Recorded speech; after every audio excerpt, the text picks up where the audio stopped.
Walipomega mkate, Yesu alipomega mkate wakafunguka macho na wakaweza kumjua. Bwana Yesu asifiwe.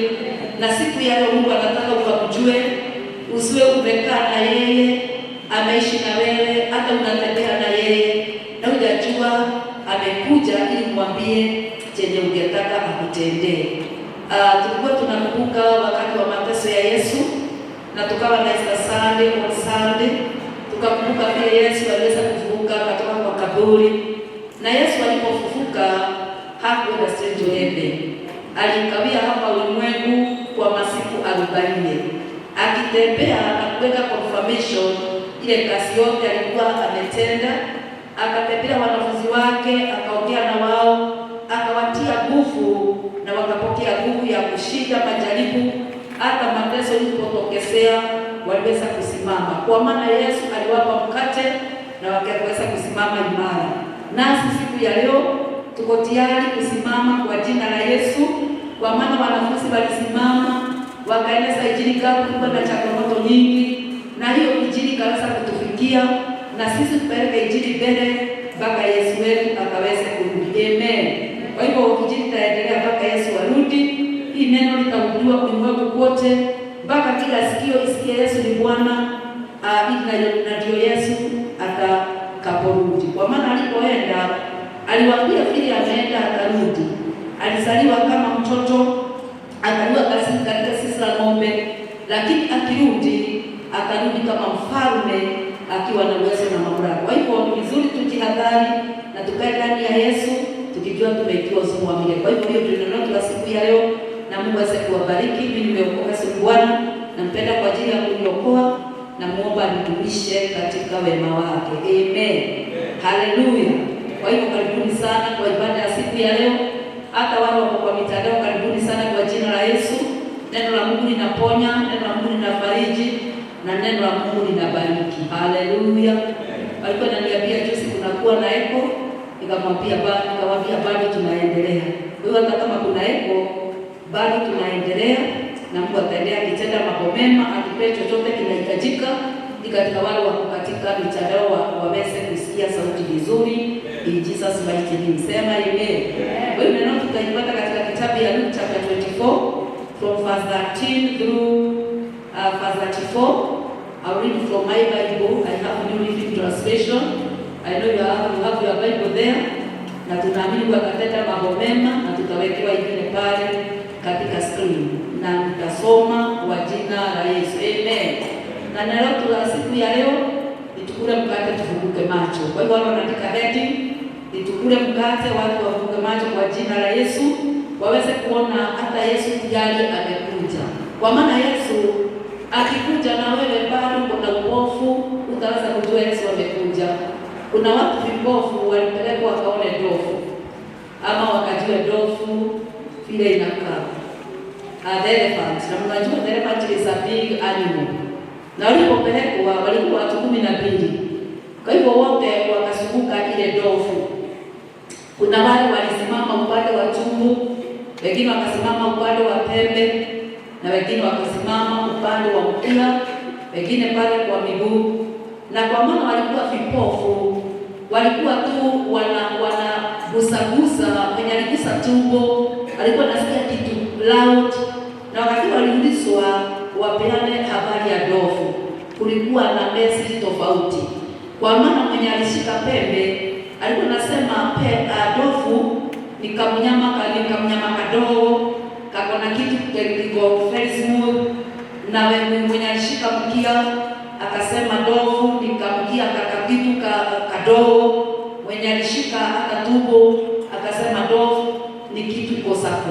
Na watu wote walikuwa wanapeana habari ya ndovu, lakini shida ni vile walikuwa vipofu. Kwa hivyo Yesu anaweza kuwa wewe unamuita Jesus come, anitiani amekuja, naye mtu amekuja kwa maana kujakula mkate.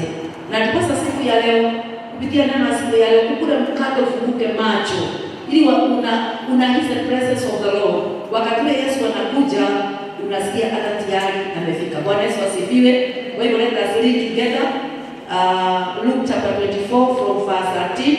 Ni vizuri kubeba Biblia yako. Wakati tunasoma unasikia kama yako inasema vile ninasoma inasema. Kwa hiyo tunawekewa pale New James Version and I want to read from New Living Translation. Na inasema, that same day two of Jesus' fellows were walking to the village of Emmaus, 7 miles from Jerusalem. As they walked along, they were talking about everything that had happened. As they talked and discussed these things, Jesus himself suddenly came and began walking with them. But God kept them from recognizing him. He asked them, what are you discussing so intently as you walk along? They stopped short sadness written across their face. Then one of them, Cleopas, replied, you must be the only person in Jerusalem who hasn't heard about all things that have happened there the last few days. What is this? Jesus asked. The thing that happened to Jesus, the man from Nazareth, they said. He was a prophet who did powerful miracles, but he was a mighty teacher in the eyes of God and all the people. But our leading priests and other religious leaders handed him over to be condemned to death, and they crucified him. We had hoped he was the Messiah who had come to rescue Israel. This is all happened 3 days ago. Then some women from our group of his followers were at his tomb early this morning, and they came back with an amazing report. They said his body was missing, and they had seen angels who told them Jesus is alive. Some of our men ran out to see, and sure enough, his body was gone, just as the woman has said. Then Jesus said to them, you foolish people, you find it so hard to believe all that prophet wrote in Scripture.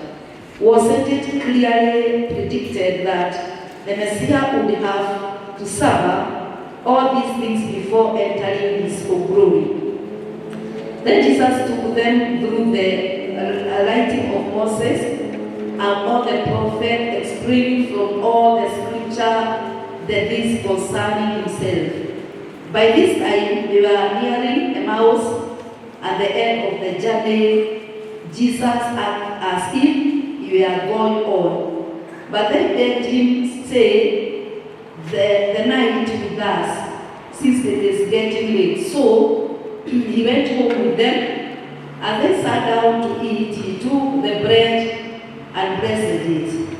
Then he broke it and gave it to them. Suddenly, their eyes were opened and they recognized him, and at that moment, he disappeared. They said to each other, did our hearts burn with us as he talked with us on the road and explaining the Scripture to us? And within the hour, they were on their way back to Jerusalem. There they found the 11 disciples and the other who had gathered with them, who said, the Lord has really sent. He appeared to Peter. Then the two from Emmaus told their story of how Jesus had appeared to them as they were walking along the road, and how they had recognized him and he was breaking the bread. And just as they were telling about it, Jesus himself was suddenly standing there. Kwa hivyo siku ya leo tunasikia hii habari, na hii sio ile habari ya once upon a time, it is a little thing which happened. Na tunasikia Yesu alipofufuka na kukawa alikuwa ameelezea after 3 days atafufuka. na alikuwa anaelezea hata kabla yeye asulubishwe msalabani, wengine wakaamini, wengine hawakuamini. Na tunasikia kuna wazee wawili walikuwa wanaelekea kijiji inaitwa Emmaus, na tunasikia ilikuwa 7 kilometers from Jerusalem. Na katika safari yao wakaenda wakiongea, na all of a sudden Yesu akatokezea na akawa among them. Na tunaelewa vile kuliendelea kukaendelea, na Yesu akaja wakiongea na wao, lakini vile Biblia imesummarize, walikuwa nasikia ndani yao kama huu mtu anaongea na yeye kama kuna kitu a strange thing wanafeel a change in them, but they could not understand. Na hii neno siku ya leo imekuja kwa ajili yako. Unaweza kuwa tu umeishi katika kanisa la Shalom, wewe uko hapa miaka mingi, lakini hujajua the presence of God is with us. Wewe hata unaenda kutafutia masaidizi na usaidizi nje, unaenda kutafutia watu wa kukusaidia, unaenda kutafutia mashauri huko, na tayari mahali huko the Lord is here. Kwa hivyo nataka kukwambia siku ya leo, usiwe mtu wa kuchelewa kugundua mambo wakati ule umechelewa. Kwa maana tunasikia hawa watu walikuja kujua wako na Yesu, saa ile tayari Yesu ameenda. Na kama Yesu akienda mbinguni, it could have ended that way. Ni vile Yesu alienda, kwa maana alikuwa na confirm the word yenye alikuwa na preach. Alikuwa anataka wale watu wawe na jasiri, wawe na uhakika. Akivile Yesu aliwaambia atafufuka, wako na ishara, wako na confirmation ya kwamba tayari Yesu amefufuka. Na kweli Yesu akaendelea, na watu wengi walikuwa nakosa kuamini. Nataka kuone hii kitu moja. Maandiko yanatuambia hawa watu wawili walikuwa wafuasi wa Yesu. Kwa hivyo they could know the voice, they could know how Jesus acted, lakini walitembea na yeye bila kumjua. Hawakuwa wanajua tayari Yesu amekuja. Na maandiko yanatuelezea hawa watu wawili walikuwa among the followers of Christ. Na Yesu ameapia wao, anatembea na wao na wajajua. Nataka kukwambia siku ya leo, maybe Jesus is within your life, lakini wewe unamuita kama ako hapo ile ingine ya mlima, kama ako hapo ile ingine ya bahari, mpaka wakati unatoka ile house of the Lord unaenda kutafutia. Mpaka wengine unakuta wanarada from one place to another, akisikia kuna mkobaji Githurai, anakimbia kule kwingine, na tayari Yesu ako mahali hapa. Ukitaka kujua kama kanisa la Mungu ama the altar where you worship there is presence of the Lord, kama kuna hizo baraka, angalia ile mambo watu wametendewa pale. Na ukiona mtu mmoja ametendewa mahali hapa, usikie mtu ana confess ama ana witness, I was sick na nikaponyeka, ni kumaanisha uponyaji uko pale. Ukitafuta uone kuna mtu alikuwa amefahamu na mambo mengi na tayari akadeliver, jua pale pale kuna kukombolewa. Ukisema kuna mtu anatoa testimony, ati nilikuja hapa nikiwa na shida, nilikuwa hapa kuja hapa kama nalala njaa, nataka nifuatilie, nimeona mkono wa Bwana, ni kumaanisha hizo baraka zote iko mahali hapa. Ukisikia mtu hata anasema mimi nilikuja hapa nikaombewa, nikapata visa ya kwenda maybe America or another country, ni kumaanisha huo uwepo uko mahali hapa. Na siku leo nimekuja kukuambia hivi, maybe unaenda kutafutia Yesu kama vile watu walikuwa natafutia wanene akuandike habari ya ndovu, ama wapeane hao vile ndovu inakaa, na wakapeana maneno tofauti. Kwa maana wale watu walikuwa na upofu, walikuwa hawana macho ya kuona. Na wao ukikosa macho, unaweza kwenda kutafutia uwezo wa Bwana, unaweza kutoka kwa nyumba ya Bwana, unaenda katika vitu zingine, kwa maana unakosa kuelewa the presence of God is here with us. Angalia hao wale wanaume wawili wanatembea na Yesu, na wanaenda wakipeana habari, na wakati Yesu aliwapata akauliza ni mambo gani hii nini mnaongea, mpaka akakuja uso, wakamuuliza kwani wewe ni wa wapi, kwani wewe umebaki nyuma, hujasikia habari akile Yesu wa Nazareti mwenye alikuwa mwalimu, alikuwa nabii, akile mambo imefanyika, watu Mafarisayo na Wayahudi walimpeleka akasubizwa msalabani, wakapeana the story, na mwenye wanapea story is the little man. Praise the name of the living God. story ni yeye mwenyewe. Nataka kukwambia siku ya leo ati ni vizuri kufunguka macho kama vile watu walifunguka macho. Kwa maana unaweza kuwa kwa kanisa miaka mingi, unaweza kuwa katika wokovu miaka mingi, lakini maisha yako inakaa vile. Unakaa kama kile kimawe kinakuwa kwa mto. Kuna kimawe kinakuwa kwa mto, ulizaliwa katika mto wa kwenu, ukapata kuna kimawe kubwa sana kiko pale kwa mto. Na wakati mvua inanyesha na mafuriko inakuja, ile mawe inafunikwa na maji, na ukitoa hiyo mawe hata uweze kuigonga inatoa moshi. Kwa maana ikawa imekaa katika mto miaka mingi, haijakubali kuwa haijakubali kupokea hiyo maji ingie ndani ya ile mwamba ama ile mawe. Kwa hivyo siku ya leo usivumise moyo wako kama hiyo mawe inakaa kwa mto, inafunikwa na maji, na hata ukitoa ile mawe ya mto, ukitoa hata uoge inatoa moshi, kwa maana ni mawe imekauka. Kwa hivyo siku nikotaka kukwambia nini? Usifanye moyo wako kuwa mgumu kama ile jiwe, hata ikitolewa inatoa moto. Hata sasa kwa kanisa na mambo inatendeka, watu wanashuhudia uwezo wa Bwana, unaona watu wakikombolewa, unaona watu wakiponywa hapa, unaona vitu vinatendeka hapa, lakini ile moyo wako ni moyo wa mawe. Kuna neno sema inakuwa sawa, ati Mungu nipe moyo msafi, ati moyo wangu uwe nyororo kama nyama, ili neno lako lipate nafasi ndani yangu. Kwa hivyo siku ya leo wa Kristo, wale watu wawili ikawa walikuwa wafuasi wa Yesu, Yesu aliingia na wakaweza kujua the presence of Jesus. Unaweza kuja kwa kanisa mpaka tunaimba kirosho, tunaimba praise and worship, wewe kwa Bwana unashuka, na kwa maana umegusa moyo wako, unarudi tu umekaukiwa.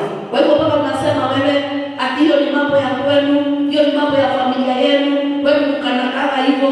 The word of God is here to change the start of our living. Kwa maana tukubali neno la Bwana, mambo ya kifamilia, mambo ya kijamii, hata katika ile mambo ya primary lineage, the blood of Jesus has power to separate us from all curses, from all evils which come from the family, from the name. Na lazima sisi wenyewe tuweze kufunguka macho. Haleluya. Kwa hiyo unaweza kuwa kwa kanisa mpaka uwe tunaambia watu John kwa kanisa letu ni la nabii, kanisa letu inatendeka, kanisa letu watu wanaponyeka, kanisa letu mambo makubwa inatendeka, na bado wewe umefungwa na minyoo ya shetani. Nimekuja hapa kukwambia siku ya leo, usikae kama watu wawili walitembea na Yesu, walikuwa nasikia wanachomeka na hawakuelewa the presence of Jesus was with them. Kwa hivyo siku ya leo kanisa la Bwana, ni vizuri wewe kukubali kula mkate, na ule mkate ni neno la Bwana, na ukikula mkate ukienda ndani yako, macho yako itafunguka.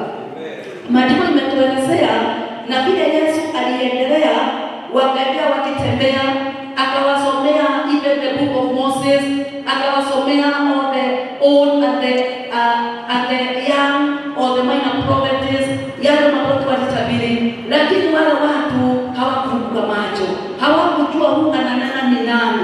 Kuna wakati maybe you are seated there every Sunday, you listen to every sermon every Sunday, but wewe bado neno la Bwana haijapata upenyo ndani yako.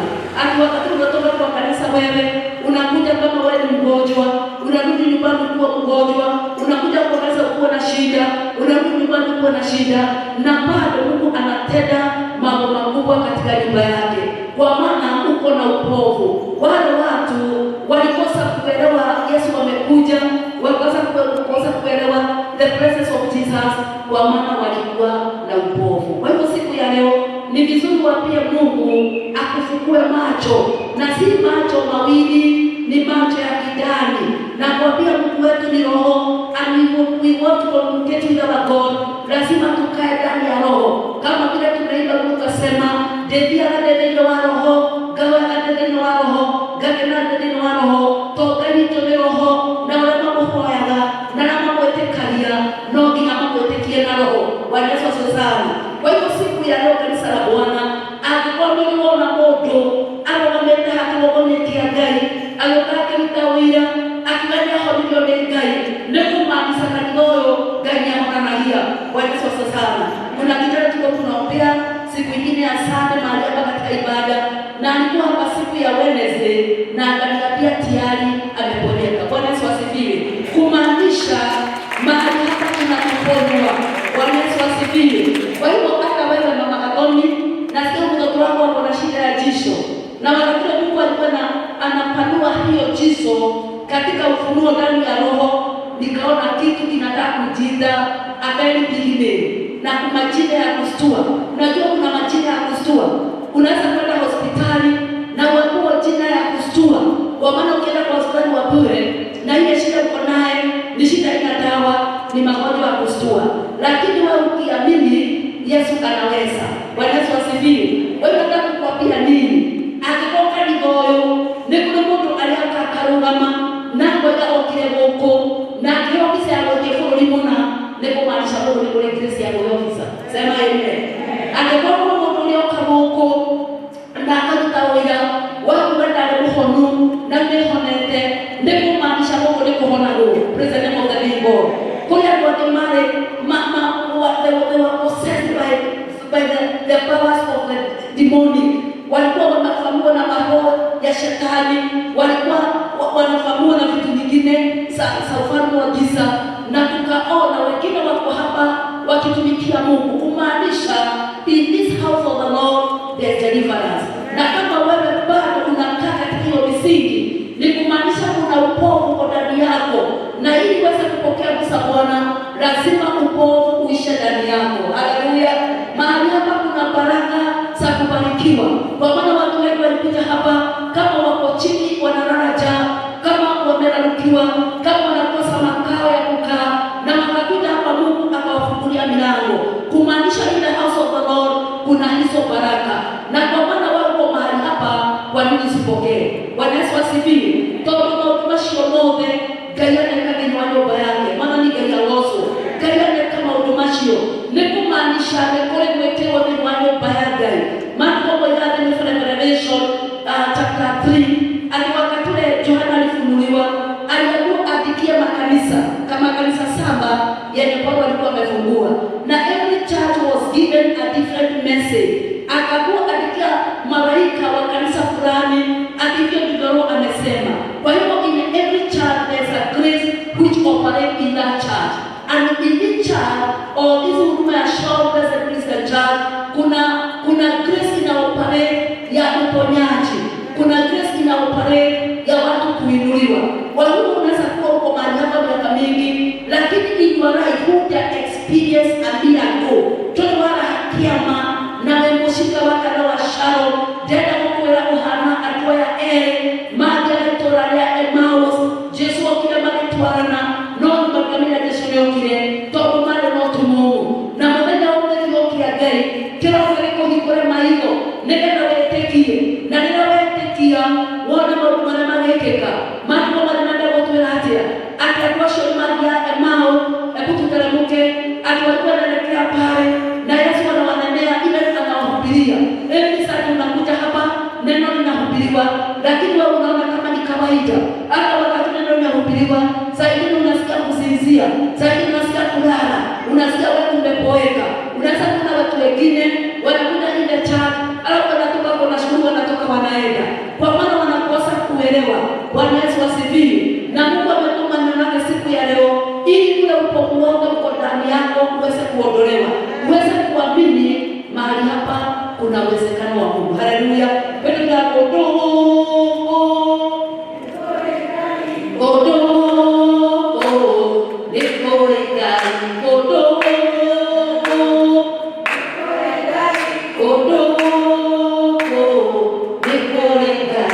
kwa hivyo kwa maana mahali hapa kuna Mungu, ni vizuri wewe mwenyewe upokee uwezo wa Bwana.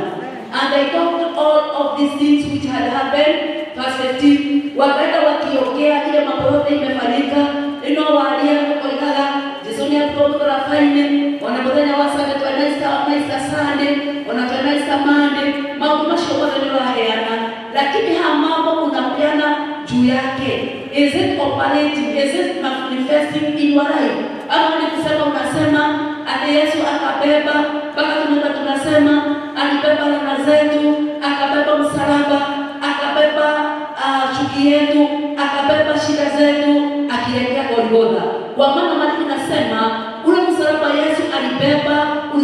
gospel sana na muthakocio alitoketio tondu akuire mehia maitũ agĩkua kiume kĩrĩa twarumitwo nĩwe wakuire ruo rwitũ na iria twarĩ nacio rĩ nĩwe wakuire nacio na rĩrĩa woinao ũguo rĩ wewe unaamini that is true. Haleluya.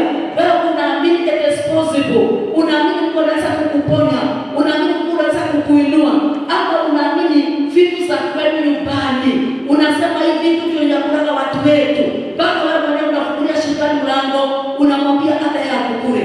Lazima wewe usimame na ile mambo tunakita vinywa zetu, lazima tuiamini. Sema amen.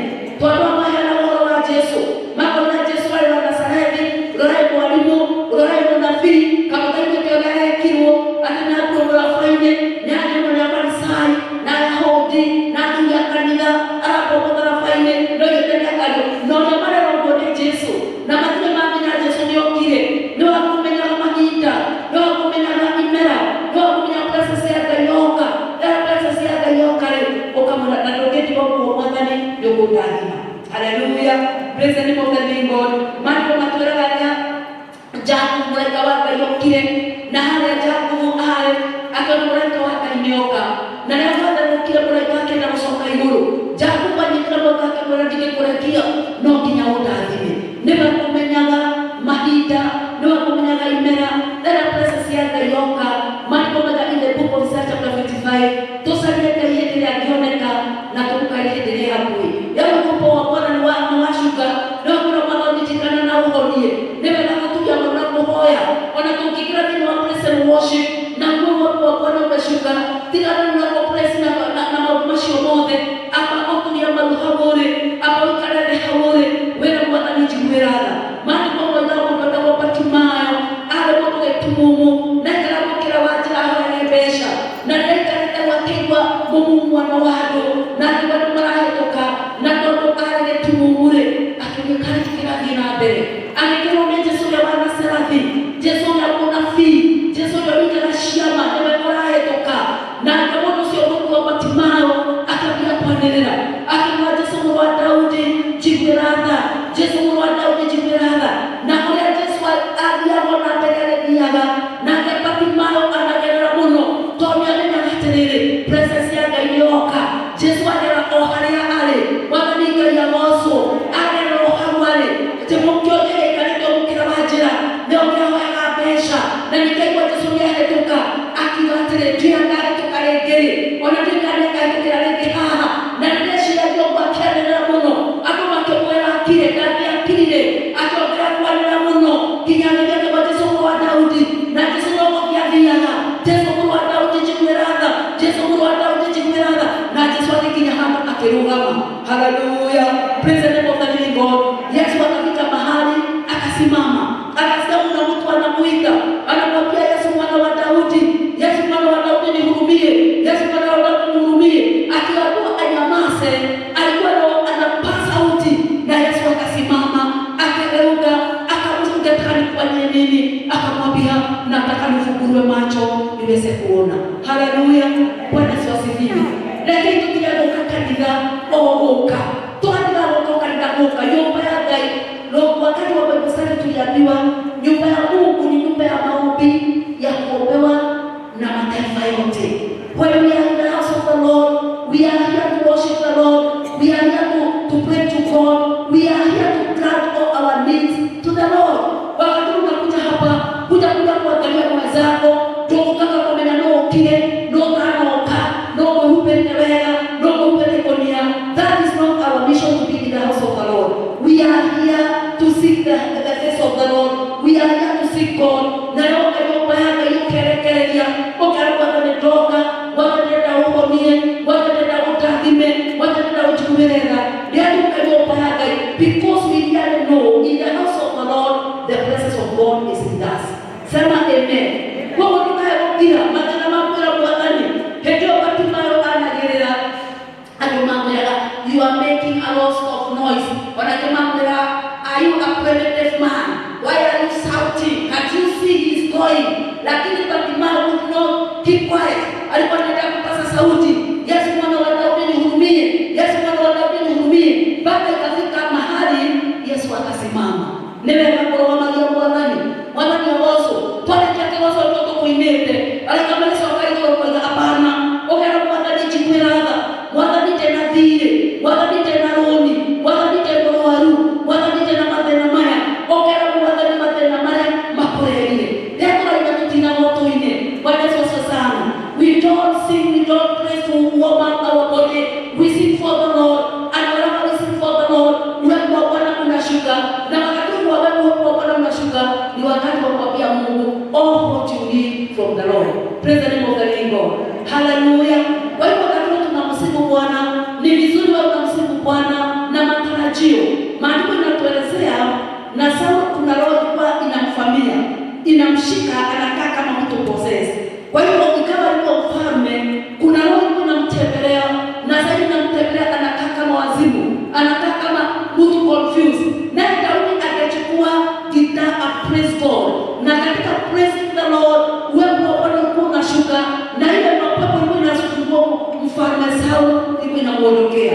Na hapa tukipraise God, lazima wale watu wagonjwa waponyeke. Lakini ndio mwele, hata maana yake yake roho.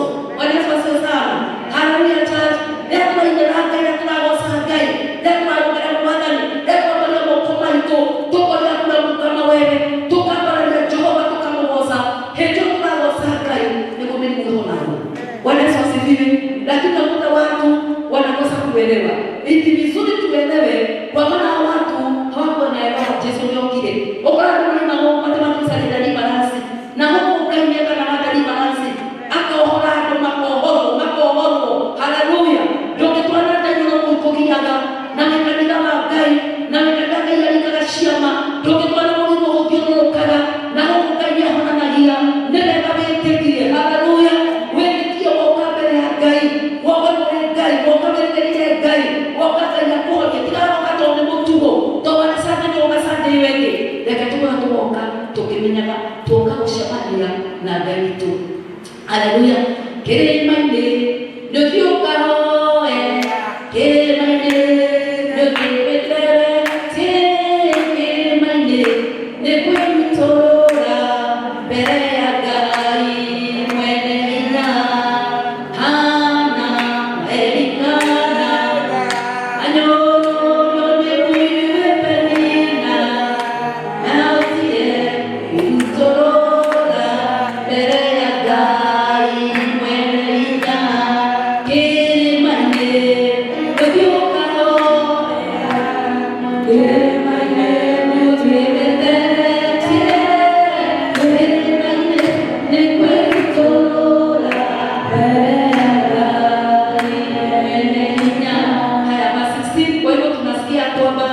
kwa mlima ni mahali unakuja kupatana na Mungu. Na kwa mlima ni mahali unapelekea Mungu mahitaji yako yote.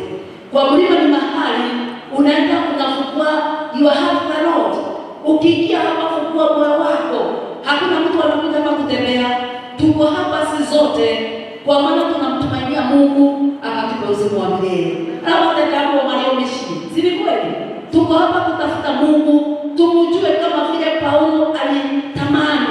Akasema anatamani kumjua Yesu na kumjua Yesu vizuri na ajue sikusi nimkufua Yesu ili ataamini sitamfua atakufa. Bwana Yesu asifiwe.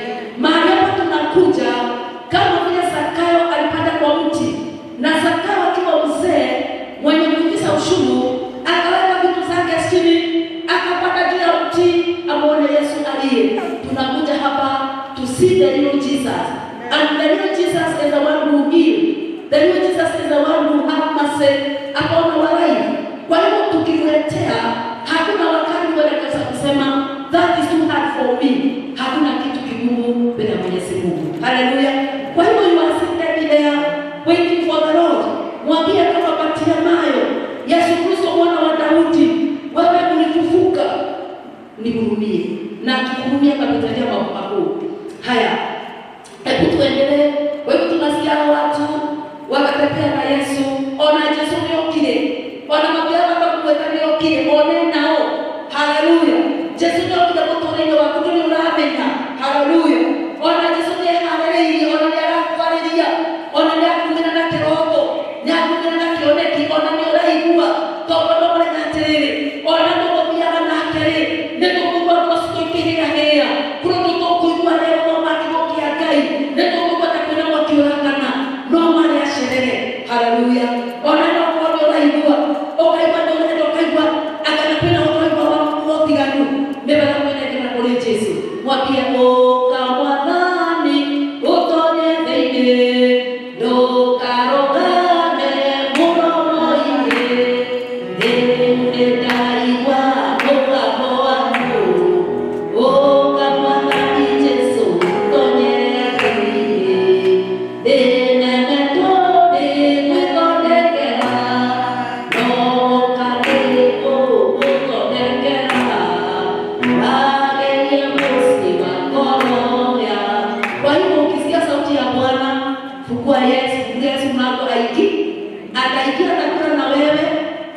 ataishi na wewe, and your life will never be the same again. Watu wengi wameokoka, lakini wamewekewa mizigo na shetani, wamewekewa magonjwa na shetani, wamewekewa usiku na shetani, and katika maisha yao they don't have peace, they don't have joy.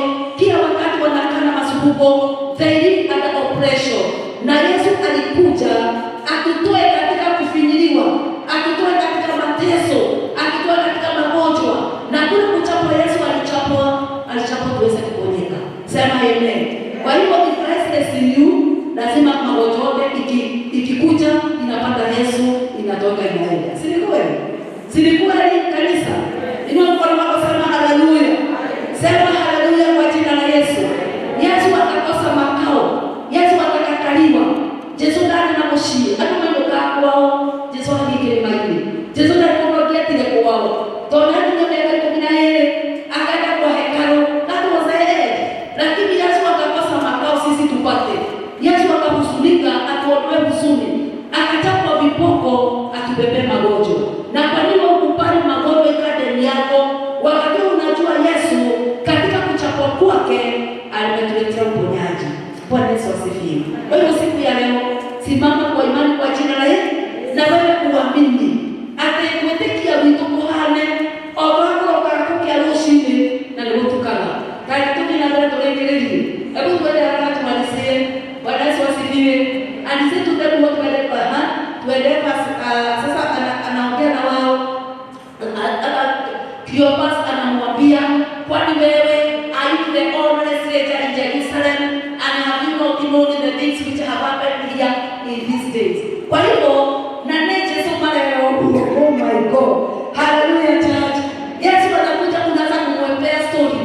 Bado unamwambia, unajua mimi kama ukienda in the book of John chapter 5, ati nikienda kuingia, mwingine anaingia ndani yangu. Hajajua Yesu ameingia. Kione kiamena ole okire ole wena hinya. Dola ole okire ole wena hinya okira gogi. Dola ole okire wena hinya okira gogi mode. Dola ole okire ole wena hinya wakukura kuliko bode. Kiende kwa pia Yesu, unajua wewe mzee, nikijaribu kuingia kwa birika, wakati malaika anachiputa maji, mwingine anaingia mbele yangu. Ndani ya rame na okire lo. Na ndio rame ole Yesu ageka. Tena wewe kije Yesu unaona kama unamanene. Haleluya. Tena wewe kie akiwapo Mungu ni wewe unaweza kukuponya, akikusa Mungu ni kusinasa kukubariki. Wewe tunamaisha mako, utoa maisha mene. Na ukile hiyo kuleta nyawa Yesu, kwa kuwa tu na utiko tunaingia Mungu. Tika Yesu aliyokie. Bwana Yesu asifiwe. Ukile hiyo kuingia Mungu, tika nyawa kwa hiyo utoa moyo. Hata kwa mena besha, na kwa pesa aliyokie Mungu, kwa baba wake, na ukie ado. Ona na wake kama ndiye matijabii. Neto kiaje to maliokie. Ne maki aliokio. No mutrio aliokia kwa kutania magai. Vinoshi wake yuko na nono. Fa watu waterere. Tena kumenya wega. Menge vinoshi aliokie Yesu na kumtaka mfulini. Kwa hivyo siku ya leo ni vizuri tuamini kwa jina la Yesu. Understanding madiga wago. Wotrio toka ya kage wota. Na tena wete kio wete kilioshi wotrio toka ya kage wota. Kayo na gayo tumagotuke na tare ashara woda nyomwe tare ashara nyomwe gotukia tare ashara nyomwe gotukia aya bega ni yo dina sabe kinire ganya gani kona kone kinire nega dare yo tuko ganya gani ganero au matari ganero no matari ganero weta kaya na ndugu yangu nebe no kutekie kwa jina la Yesu, amen. Kwa hivyo Yesu amekuja na baada wajue Yesu amekuja wanamuita stranger.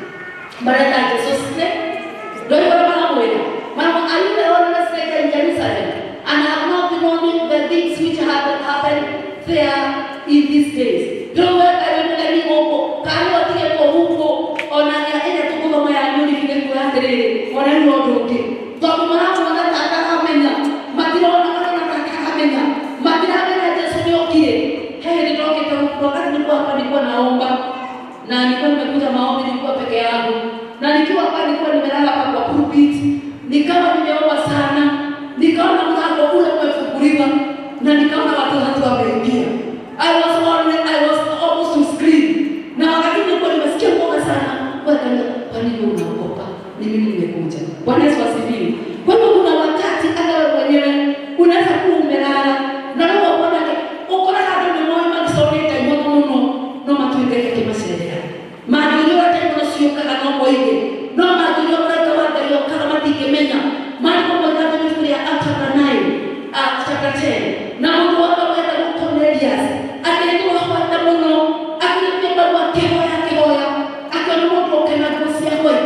Mũraika wa Ngai agĩũka akĩmumĩrĩra. Ngai ũcio no agũkore hĩndĩ ũrahoya, no akwĩre your problems are over. Sema haleluya. Inua mkono wako, sema haleluya. Ona Ngai wako utie kiroto. You know when you are going out of pain, maybe you are so sick, unaona you are almost to the grave, na unaona Mungu anakuonyesha mambo makubwa. Mpaka unaona ukijenga nyumba, unaona ukifanya biashara, mpaka unasema madoho. Sio madoho, ni Mungu anakupa confirmation, mahali umelala utaamuka na kazi itaendelea. Sema haleluya. Lakini ukitembea na shosho yetu alikufa, mpaka unapigia mchungaji simu. Unajua mimi ninaenda kwa maana ile ndoto mimi naota na watu wameenda. Hebu siku ya leo tujue the presence of the Lord when it is with us. Uwepo wa Mungu wakati unakuja even to a business, wewe mwenyewe unasimama na ukamenyagelia chenye yote, ganyo kile yote na mmoja wako wako wewe. Kana huo. Haya verse 19 to 20 tukimalizia, and he said to them, walking so these concerning Jesus of the message of Maria. Atunaona Yesu unajua sometimes tunaomba maombi mengine mpaka Mungu atuwapigia matuangalia. Mpaka unaenda kwa Mungu, mwadhanishothereria kwenda wajiro na Kamau, agana Joki, agana kase kwa sikia Mungu anajua. Si Mungu anajua. Wacha kwenda kupeleka mastaki mbele ya Mwenyezi Mungu. Apia God, oh God, have mercy upon me. God know your enemies. God know what you are doing mbele. Yako shoto kaka utiko kitole kwa radika hapo. Kashote ni Amerika. Choki yako ndora mwingine, choki ndora mara ile. Si Mungu analiona. Yako si hiyo. Yako ni kuambia Mungu, oh God, have mercy upon me. Mungu nihurumie. Yesu nitoe katika shida. Yesu nikopoe. Kwa maana tunaenda na Yesu. Unajua wewe mzee, wakati naamka niingie katika birika, mtu mwingine anaingia mbele yangu. Kwa maana alikuwa kipofu, hakuwa ameona huwa amekuja, akaona uwezo wa kuliko ile maji. Bwana Yesu asifiwe. Kwa hiyo unaweza kukuja ukuta hata pasa hayuko, na unaweza kuona as the child is not operating because you are expecting a person. You come to worship a man. Don't worship a man. Wherever you come to the house of the Lord, have trust. The Lord is here because it's the house of the Lord. Na wakati Solomon alijenga nyumba, Mungu akamwambia, na roho yako itakaa kwa hiyo nyumba, masikio yako yatapeka pale na macho yako yatasama pale. Kwa hiyo upende kukaa kanisa, naona kanisa ni mtoto wa moto. Tuwakana ni mtoto wa moto, mwanadamu ya roho. Tokaruka ya Mungu kutikia gari. Ndio tuwakana tukamenya the presence of God is here. Unasikia hiyo? Na tukajua tufunguka macho. Ufunguke macho uone uwepo wa Bwana uko hapa. Ujue this is the house of the Lord. Tunavuka kila mtu anaenda kwake, hata mimi naenda kwangu, na hii nyumba ni nyumba ya Bwana. Na wakati unakuja hapa, unakuja kupatana na Bwana. And the Lord is here. Hallelujah. Na wakati unamwambia, usimwambie kama ako na boile ingine ya mlima, usimwambie kama ako Gethrai, usimwambie kama ako Murang'a, ama ako pande ingine ya Rondole. Mwambie because the Lord is closer within your heart. Gaya hapo gorene hapo no ko mwera na kegene ko ndo watu wamena Yesu leo kile ona nabo tamuthuri huyo kaiwewe wako kotane kisora na katsaredi leo kuna fina kwa nini kunene nyanya ni ona ona giwo teketo kwa watu wetu tukirejelea. Bwana Yesu asifiwe. Haleluya. Hata sasa tunaongea hivyo, the presence of the Lord is here with us. Kwa hiyo tena unataka Yesu akufanyie wewe, amini kwa jina la Yesu. Sasa tunahubiri the word of God, the presence of God inaendelea kufanya kazi. Wacha kungojea last minute. Atukile teologia wananiamuti ya mno na yona ikalile mno. Hejo ile ile mugaya kabela. Nikuwa kaya operation. Niwe ikale mwana torele yangu. Nikuwa kama mwana mbele yangu. Waka mimi kwa mwanete. Waka mwana na mwana kwa hela. Nawe ikale tekeleye. Ora tuni watile hupya haratura. Anaomwele kwa kwa ile wedelea hedio. Hiyo kwa samari. Bwana Yesu asifiwe sana. Kwa hiyo siku ya leo wakati unakuja kwa mlango wa kanisa, unajua the presence of God is here. Hallelujah. Na ukipenda tukapenda tola saleria. Ukipenda tola menya kuna nani anaijua. Kwa kumakia na rugano wale wapetitwan wao wanapea Yesu story, baba anamwambia Yesu kwenye alisulubishwa na yule anakuile, wanatumia mbegu okete loshinde, ni makoni ya kona ndani ho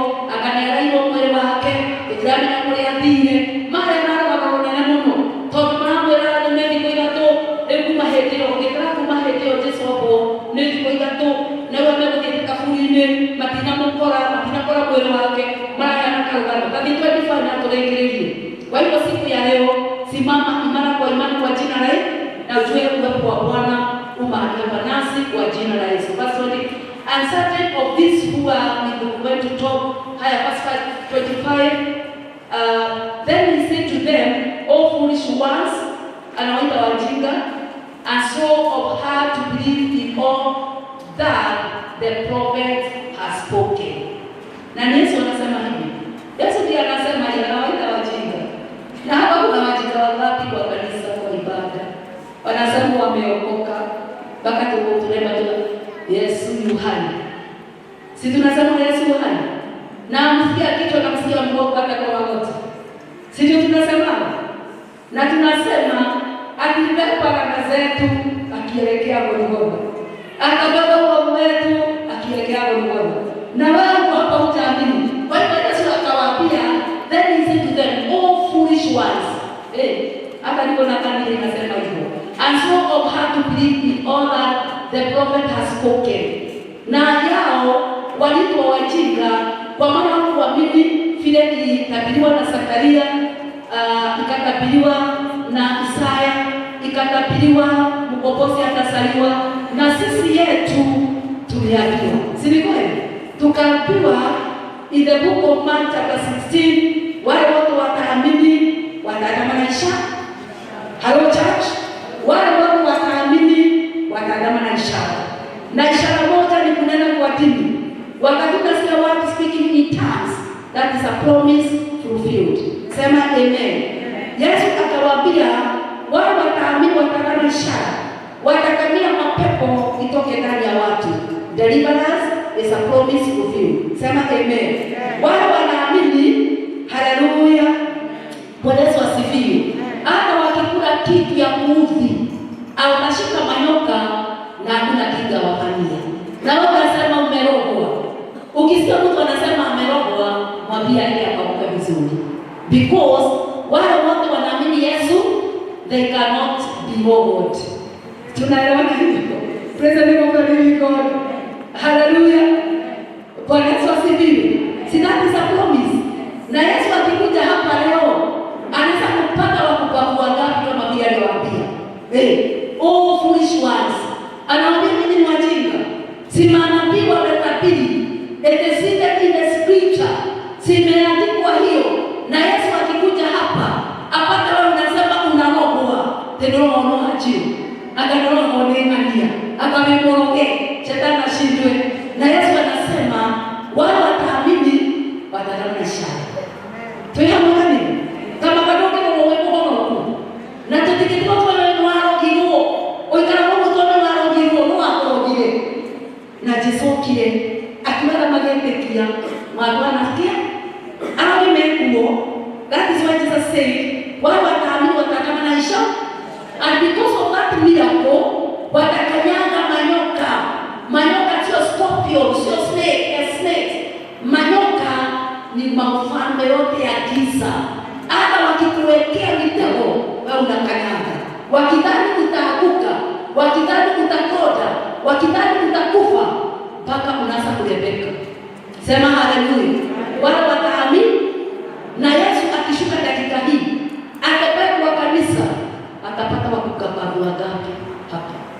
Hata mwingine anasema nini nilisha nito. Todo sosio kwa kamera kalia.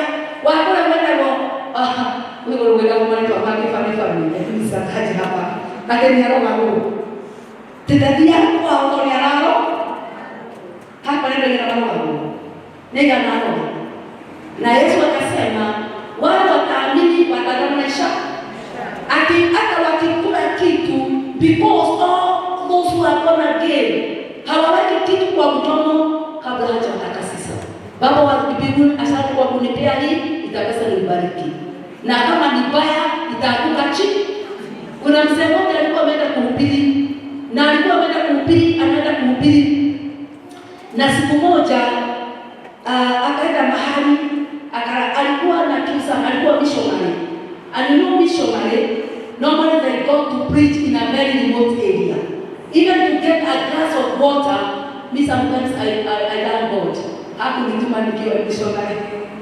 Kama mwingine ananiambia wako huko Tanzania in a very remote area. na Biblia atakuja hapa kutuhubiria siku moja. Bwana Yesu asifiwe.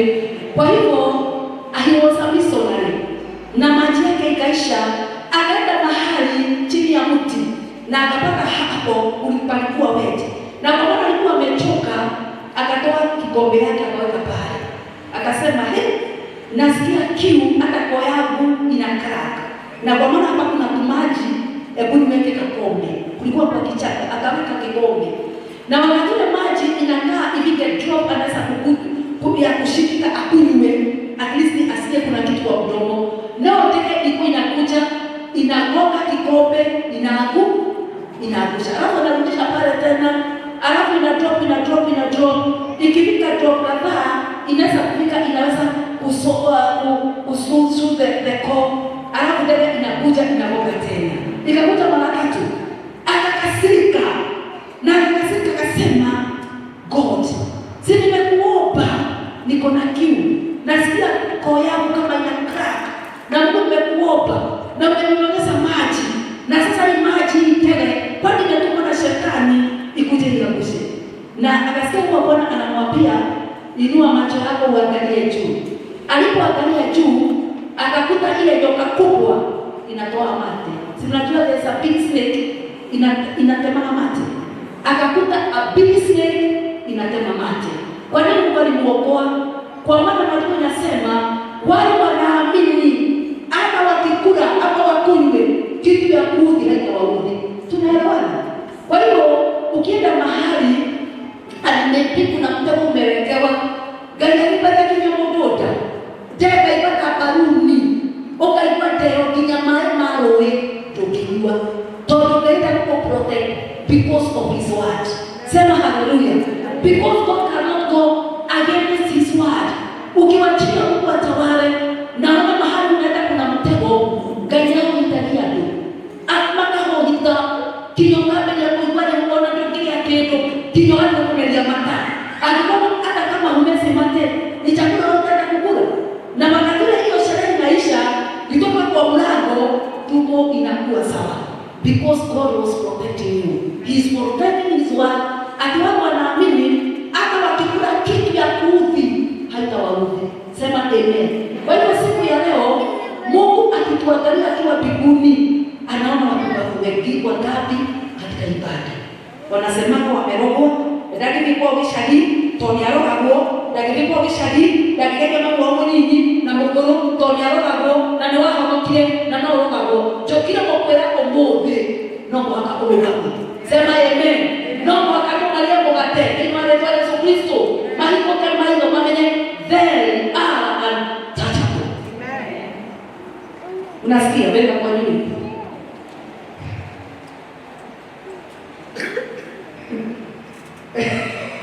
My God, praise the name of the living God. Hallelujah. Hata ukipata shida useme ni kuogopa. Kama wewe umeokoka, kemea shetani kama shetani, mwambie shetani uachie. Wachana maisha yako, mimi ni wa Yesu. Hallelujah. Oh my God. Na hiyo nyingine akasema nini? Wale wanaamini watakana maisha. Na tumesoma sote we are all to the last one. Na mwisho anasema nini? Watawekelea wagonjwa mikono na wagonjwa wataponyeka. Ataweketie makaiyagerera atawaru moko na watu wasiaru magekate. Nini ndio kanani Mungu? Am I the one who say, or is the Bible says so? The word of God says in the book of Mark chapter 16 and verse 19 and verse 20, wale wameamini watawekewa wagonjwa mikono wataponyeka. Are you ready to get healed today? Uko tayari kuponyeka kwa jina la Yesu? Even if you are condemned to die, lazima wewe utaishi. Mwanamke alikuwa amehukumiwa na sheria za kufa, akamkimbilia Yesu na Yesu akaondoa, akamwambia mama ishi. Bwana Yesu asifiwe. Kwa hiyo siku ya leo, out of not the Christ who have suffered this and to enter into his glory. Ati ilikuwa imeandikwa atateseka na mwishowe ataingia kwa wake. Tuendelee verse 27. And beginning at Moses all the prophets, he expounded to them in all the scripture that things concerning himself. Haya verse 30. Haya twende. And they drew near to the village where they are going, and he indicated that he would have gone further. Kuna wakati Yesu anakutana na walaifu, na walipofika mahali walikuwa wanataka kwenda kuingia mlango ndio hii, Yesu akakaa kama anapita. Na mlango horosho, Yesu akakaa kama anapita. Leo Yesu alitoa dua ya na Yesu ndio anaenda gothina neno ngeno yale anaenda kwa modo magima kwa kukwelea kwa ndani mono. So that you come closer to God. Hiyo mashika sio kukumaliza, sio kukuangamiza. It is come so that you come closer to the Lord. Kwa hiyo Yesu akakaa kama anapita, na wakamwambia nini? Haya verse 29. But they constrained him, saying, abide with us, for it is toward evening, and the day is for fasting, and it will be empty to stay with them. Yesu kama sita. Hello church.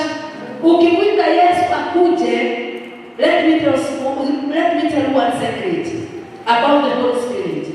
You know Holy Spirit is a God by himself. Do you know Holy Spirit is God by himself?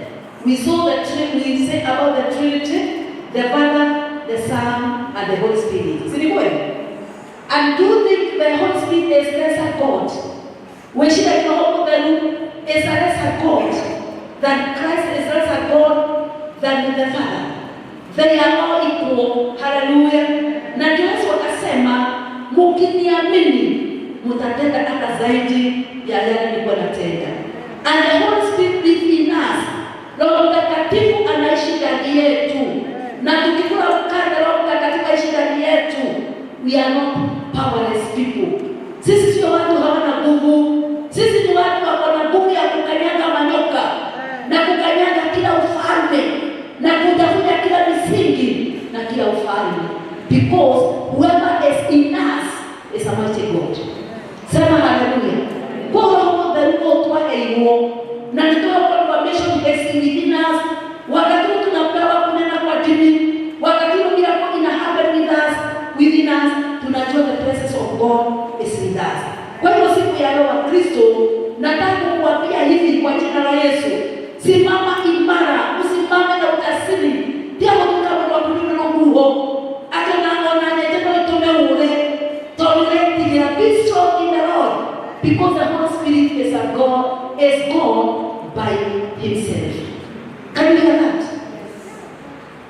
Kuna wakati tunasoma about God na tukasoma we should worship even wakati tukatoka Bible study and prayer. We should pray to God. Si ndio tulisoma tukasikia? Tunaomba Mungu Baba, the Creator, in the name of Jesus Christ, by the help of the Holy Spirit. So when we pray, all of them, three of them are involved. Katika maombi watatu wanahusika. Because we pray to our Father. We pray in Jesus' name. And the Holy Spirit anatusaidia. No one knows how to pray, but the Holy Spirit anatusaidia how to pray.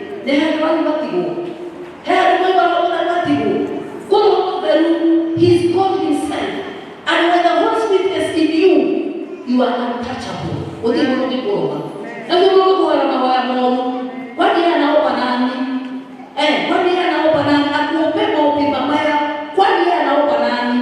Si ni Mungu. And our God is just. Our God Mungu wetu mwamini. Mnasikia tunamwambia. So when we have the Holy Spirit as our helper, we have God himself. Kaiwa mwenye helper na itume. Noko kikoroga, matiki kwarogi. Na mwenye tikishia ile. Mashomo wetu ikaini. Can you hear that? Wanatembea watembee, waikiswe kuku nyeusi, usi nyeusi, waikiswe mali, waikiswe 57, 80, 70, milioni 7 na 700, yote mali yao iishe. Alafu wakuje tuabudu Mungu wetu. Because our God is a able God. Wacheni kukaa maisha ya usembe na tumeokoka. Tusimame kwa ujasiri kwa jina la Yesu. Akiwa kusikia mtu usijue anaenda wapi mpaka unaogopa, atakufanya nini? Wala atakutu nini? Na wewe ni mwana mtoto wa mfalme. Sisi ni wana wa Mungu. Tueshekashia gani? Sawa bila kukolea kwa kana mwana mwingine. Ni wewe ulikataa South Africa ama ni South Africa ilikukataa?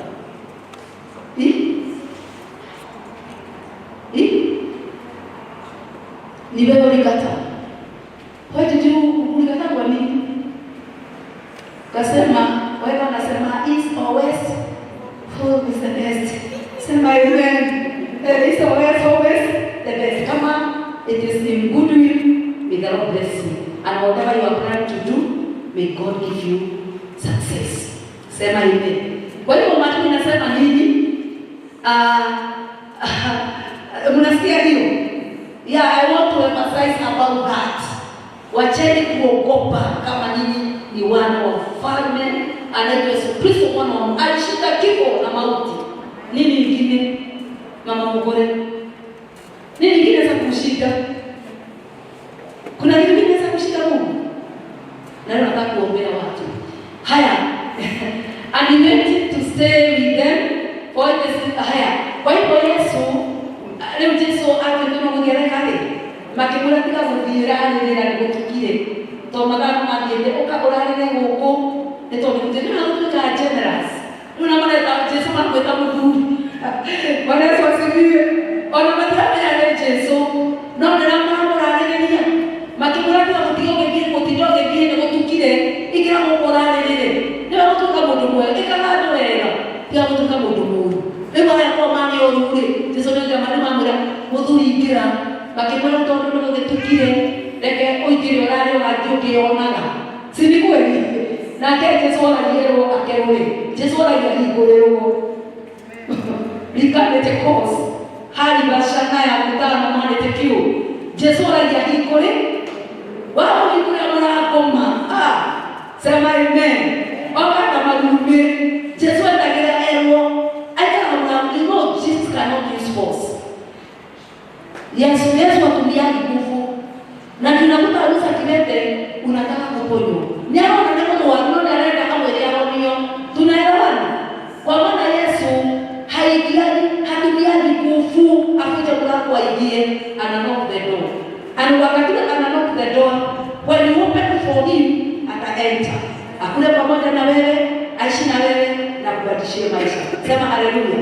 Kwa hivyo wakamwambia Yesu ingia, haya Yesu akoragia ekoragia erwaige ona hatu Yesu aroria omwele igire okay wajua na hana kwe halo baba hana kwe baba amepona Mungu ametenda ishara hiyo mambo ya kunisha glory be to God. Can we clap for Jesus? Hallelujah. Bwana Yesu asifiwe. Yesu wetu ni mponya, anaponya mzee wake na aponyeke kabisa mpaka siku moja tutembelee. Bwana Yesu asifiwe. Kwa hiyo Yesu anangojea umwambie kama anajirudi, kama ana press me, kama anakuombi. Wewe kuongea karibu, si Yesu aliingia. Na ile roho ya mamlaka, tareke tu yuko Yesu ndiye ero, ikero na oralele, oradie ushuru. Eti huo, nyaikera, ni kwa mamlaka, tukitoa wewe. Na tatiwa, aikero ndo katuo kwa hiyo. Zende ya haya tukia kadane so kaungate Bwana Yesu asifiwe. Haleluya. Hapo Bwana anakibokiwa sama neno la Mungu is sweet like honey. Ezekiel alikula, it was sweet. Akikula, oh my God, kiasa magako uki kio kile sama hao tauki ndio maana kwa neno Ezekiel alipokuwa nakula ile neno siaka ilikuwa tamu kama asali. Ilipofika kwa tumbo ika-explode, ikafanya kazi. Sema haleluya. Lazima neno likiingia lifanye kazi kwa jina la Yesu. Hebu kuja unakaa hapa. Kuja hapa. Mnafikiriaje nini? Ni mnafikiriaje? Mnafikiria kujenge nini wageni? Naona mnapendana. Unaenda kutakwenda pamoja. Hebu kuja hapa. Ukae hapa. Kaeni hapa. Hora kuta nasi tikosa. Ukae hapa. Kuja hapa leo. Na hiyo ndio kwa gehoka ina mlango. Bwana Yesu asifiwe. Siko sawa. Sisemi asante kwa kuleta neighbor. Na Yesu alisema na huyo neighbor.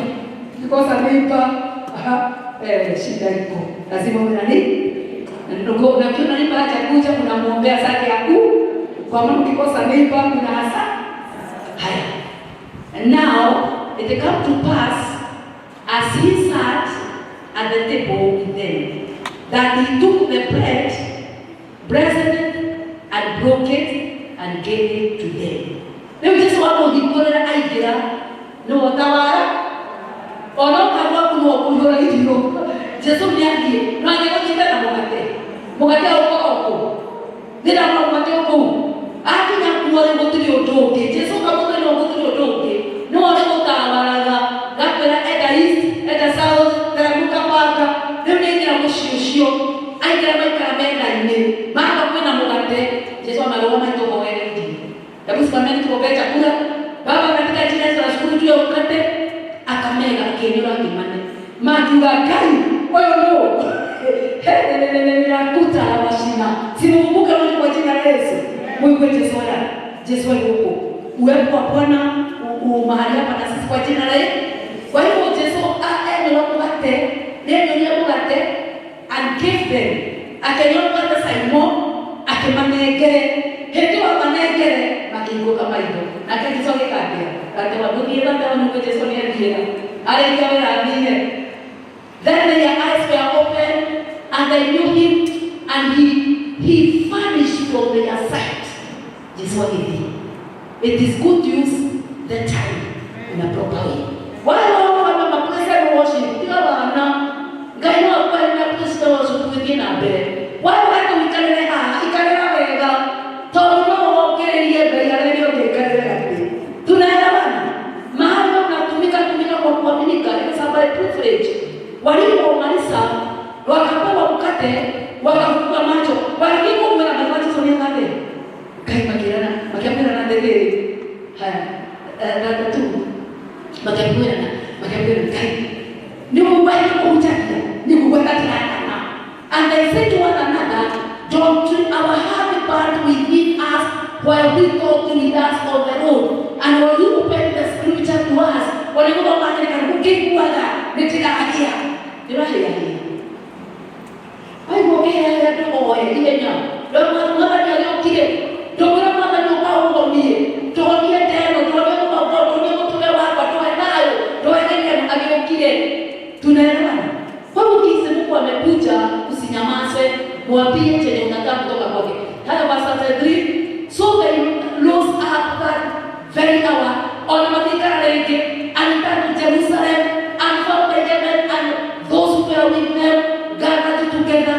Marikora yake makimera Simon kai Yesu alikuwa wake mwenyewe hatua kuona Yesu ni aliyoka. Haleluya. Marikora kana mwaki marikora kama wake haleluya. Present kwa Mungu testa libasha karandu likitina yando na bashanda la kuona tona kusoma kenete ati hako ndani koloyo ila orore kwa kilomita moja kuma mara kule kusoka Jerusalem mali ya kaina mali kwa yake makemera gani surprise wasa surprise kia mkuu haleluya. Present kwa Mungu are you not happy? Tena tunakenete makemera yake hey Naomi alikie tona maana tunatuma nake tukienda nake tunatokea mkate. Justify God. Hallelujah. Then we are happy. Verse 3. Nemenashia kama makora saying the Lord has listened. He did hard to appear to Simeon. Nemanu yuko. Tena tini kama nake. Tena anapoboeka. Utini kuboeka. Nasi mbobake nete. Hallelujah. Verse 35. Nemamuona Yesu ni mwema, Yesu sama. Hey, hallelujah. Yesu ni mtamu kuliko asali. And they talk about the things that